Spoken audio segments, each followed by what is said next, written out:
Hi Agnes, ito yung way kung paano ka magsusukat ng overlay. Okay? Sundin mo lang. Pagkatapos yung measurement nito, sa Epson na to, huwag mo i-4x 4x6 kasi Canon ang nasusukat nun. So ito, kung ano yung sukat ng PNG na to, i-save mo na lang. Doon mo na lang i-pattern lahat ng gagawin mo na design sa future. Medyo magalaw yung kamay ko. Pagka meron ka na yan, ang gagawin mo, i-delete mo lang yung nandito na mga colors. Paano gagawin yun? Ito yung kaninang kopya mo, di ba? Ito. Tingnan mo yung difference ng laki ng gawa mo.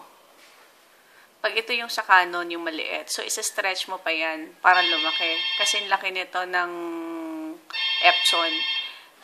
Tanggalin mo yung mga boxes, laman ng boxes, i-click mo lang tong parang bulaklak, i-click mo lang, tapos i-delete mo lang. I-delete mo lang siya ganyan para magkaroon ng butas. Laging transparent yung gagawin mo. So, ito, binivideo ko na para hindi ka na mahirapan. Sandali lang. I-delete ko lang. Ngayon, kung paano mag-overlay, ito, di ba, nabutas na, i-slice mo lang. I-slice mo lang, pagkatapos ito, slice from top right hanggang ibaba mo siya. Pababa. Hanggang doon sa dulo, basta yung sa box sa loob dapat siya. Tapos i-right click mo.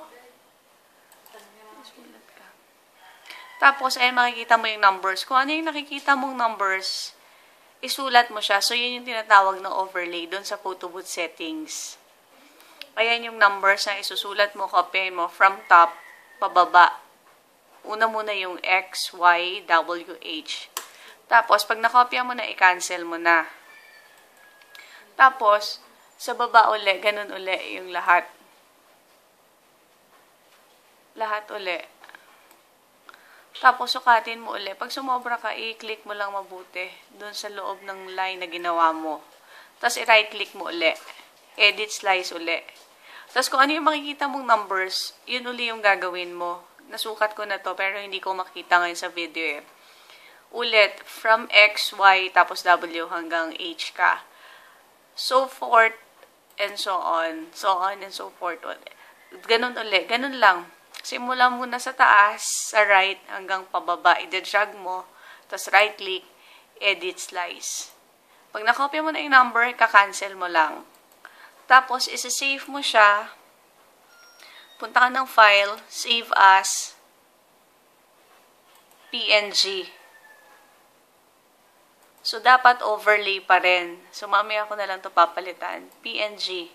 Basta doon sa paglagay mo sa photo booth settings, sa photo booth images, yung overlay, huwag mo kalimutan palitan yung file name ng overlay. Cancel. Captain. So, i-rename mo lang muna para alam mo kasi marami ng overlay dito. PNG. Save as PNG. Captain. Kung ano yung file name. Interlace none. Tapos yun na. Para alam mo na kung paano magsukat ng overlay. Hintayin mo lang to. Tapos, saka mo na kopyahin agad. Okay? Sana matutunan mo na to. Thanks.